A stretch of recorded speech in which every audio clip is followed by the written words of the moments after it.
आज हम करेंगे बहुत ही इंटरेस्टिंग टॉपिक है हमारा resistivity and it's dependence upon temperature resistance और टेम्परेचर का आपस में क्या लिंक है इसको हम ज़रा देखेंगे। It has been experimentally observe that the resistance of wire is directly proportional to its length and inversely proportional to its cross section area. जो रेजिस्टेंस होती है वो हमें पता है कि वो इक्वल होती है, डायरेक्टली प्रोपोर्शनल होती है लेंथ के और इन्वर्सली प्रोपोर्शनल होती है उसके एरिया के। अगर हम फिगर से यहाँ पे देखें तो हमारे पास एक वायर है जिसका एरिया ये है और और इसकी जो लेंथ है वो हमने कैपिटल एल से रिप्रेजेंट की हुई है। रेजिस्टिविटी जो है ये इसकी इंट्रिंसिक प्रॉपर्टी है, यानी कि रेजिस्टेंस जो मटेरियल की इटसेल्फ होती है उसको हम रेजिस्टिविटी कहते हैं। तो हमारे पास जो एक रिलेशन बन जाएगा रेजिस्टेंस का, रेजिस्टेंस इक्वल होती है R is equal to rho over L, L over A. Rho क्या है? रेजिस्टिविटी। अब यहाँ पे जो डिफरेंस है रेजिस्टेंस और रेजिस्टिविटी उसको हम देखते हैं। Resistance is the characteristic of a particular wire, it's unit is ohm. Resistance जो है किसी भी वायर की एक करेक्टरिस्टिक है, एक खसूसियत है। ये फार्मूला हमने पिछली स्लाइड में डिस्कस किया, R is equal to rho L over A. इसी तरह अगर रेजिस्टिविटी की बात करें तो ये क्या है? Is the property of the material of which the wire is made. देखें, रेजिस्टिविटी जो है ये एक ऐसी मतलब रेजिस्टेंस है जो कि मटेरियल की अपनी वजह से होती है कि मटेरियल बना कैसे है, उसकी कंस्ट्रक्शन कैसे हुई है, उसकी शेप किस तरह है। ये सारी चीज़ें जो हैं वो उस वजह से अगर रेजिस्टेंस हो तो उसको रेजिस्टिविटी बोलते हैं। It is the resistance of metre cube of a material. ये क्या है? ये एक्चुअली रेजिस्टेंस है मटेरियल के मीटर क्यूब की। Its unit is ohm metre. हमारे पास रेजिस्टेंस का यूनिट ओहम होता है, जबकि रेजिस्टिविटी का यूनिट यहाँ पे क्या आएगा? Ohm metre. और ये हमारे पास जो रेजिस्टिविटी है, ये हमारे पास ये जो रेजिस्टिविटी है इसको अगर हम सेपरेट करें तो ए उधर जाके मल्टीप्लाई हो जाएगा, एल डिवाइड हो जाएगा और रेजिस्टिविटी जो है वो इक्वल हो जाएगी R A over L. Conductance and conductivity, जिस तरह हमने रेजिस्टेंस और रेजिस्टिविटी को स्टडी किया इसी तरह हम कंडक्टेंस और कंडक्टिविटी को डिस्कस करेंगे। Conductance describe the electrical property of the material. हमारे पास कोई भी मटेरियल है उसकी इलेक्ट्रिकल प्रॉपर्टी जो है वो कंडक्टेंस होगी। In fact conductance is the reciprocal of the resistance. Resistance जो थी वो क्या थी? एक्चुअली वो थी कि जो करंट में हम करंट कहते हैं ना कि rate of flow of charges, तो चार्जेस के फ्लो करने में जो रुकावट होती है वो रेजिस्टेंस होती है। इसी तरह कंडक्टेंस जो है ये उसके उलट है। जितनी ज़्यादा कंडक्टेंस होगी उसका मतलब है कि चार्जेस को फ्लो करने में उतनी ज़्यादा आसानी होगी। द ऐसा यूनिट ऑफ कंडक्टेंस इज़ महो, यानी कि ओहम के इन्वर्स होगा। और ये इसको हम साइमन भी कह सकते हैं इसका यूनिट कंडक्टेंस का। Conductance equal to 1 over resistance 1 over R. अब कंडक्टिविटी की बात करते हैं। ये भी क्या है? जैसे हमने रेजिस्टिविटी कहा था कि ये मटेरियल किससे बना है, और ये मटेरियल की अपनी एक रेजिस्टेंस होती है जिससे, क्योंकि हर मटेरियल जो है वो मुख्तलिफ उसकी जो है वो बनने की सलाहियत, जैसे इंसुलेटर है, कंडक्टर है, सेमी कंडक्टर्स हैं, तो इनकी अपनी जो है वो क्या है? कंस्ट्रक्शन है जिसके ज़रिए वो अपने लिहाज से रेजिस्ट करता है। तो मटेरियल की ऐसी प्रॉपर्टी जो उसके अपने लिहाज से हो वो रेजिस्टिविटी कहलाती है। इसी तरह मटेरियल की ऐसी प्रॉपर्टी जो कि उसके अपने लिहाज से, कंस्ट्रक्शन के लिहाज से करंट को कंडक्ट करना जो है उसको क्या कहते हैं? कंडक्टिविटी कहते हैं। The unit of conductivity is ohm metre inverse.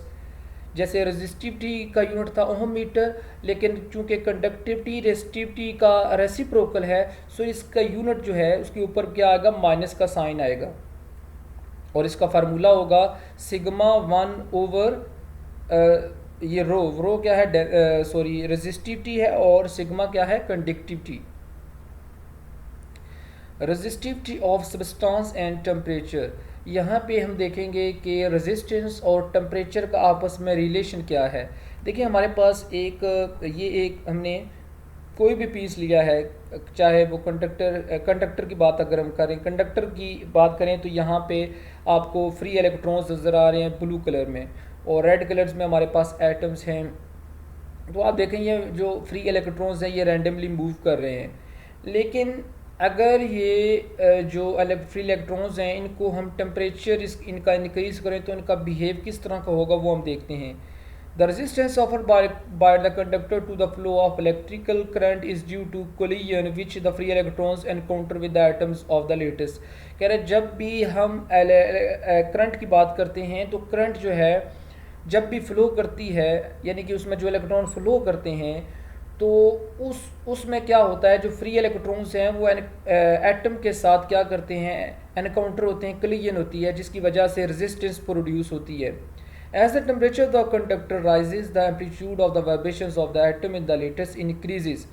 जब भी हम जो है वो कंडक्टर का टेम्परेचर राइज करते हैं तो जो कलिजन ये जो वाइब्रेशंस होती है एटम्स की वो इंक्रीज़ हो जाती है।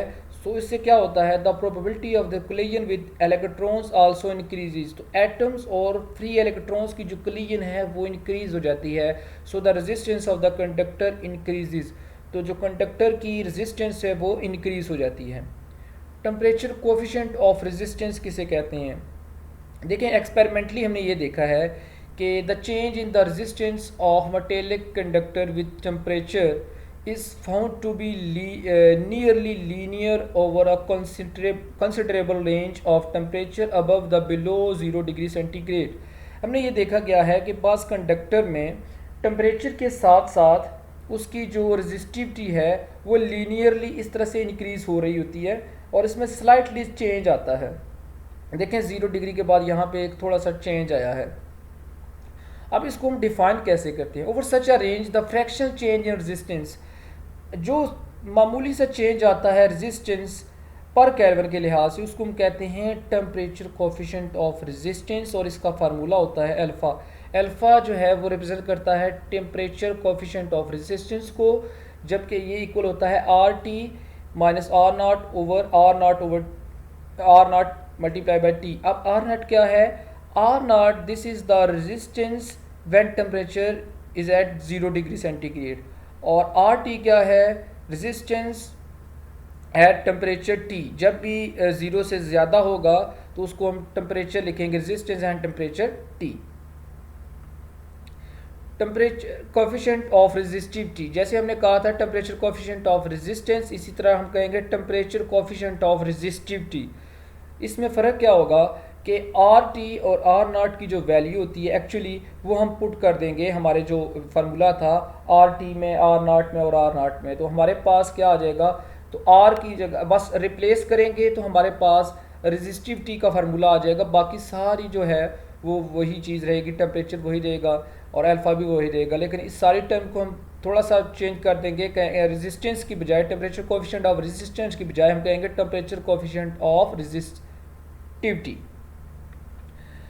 There are some substances like germanium, silicon whose resistance decreases with increase in temperature। हमारे पास बहुत सारे ऐसी substances हैं जिनको अगर हम टेम्परेचर इंक्रीज़ करें तो टेम्परेचर इंक्रीज़ करने से उनकी जो रेजिस्टेंस है वो बजाय इंक्रीज़ होने के डिक्रीज़ हो जाती है। ऐसे सब्सटेंसेस को हम कहते हैं कि ये सब्सटेंसेस टेम्परेचर कोफिशिएंट रखते हैं लेकिन इनका टेम्परेचर कोफिशिएंट नेगेटिव होता है। अगर हम चार्ट में देखें यहाँ पे तो जर्मीनियम और सिलिकॉन का जो है वो रेजिस्टेंस तो 0.5 है, 20 से 2300 तक है, प्लस में है, लेकिन उनका जो टेम्परेचर कोफिशिएंट वो यहाँ पे देखें तो क्या है, माइनस में आता है। तो इसी के साथ हमारा आज का लेक्चर ख़त्म होता है। उम्मीद है आपको हमारी वीडियो पसंद आई होगी। Thank you.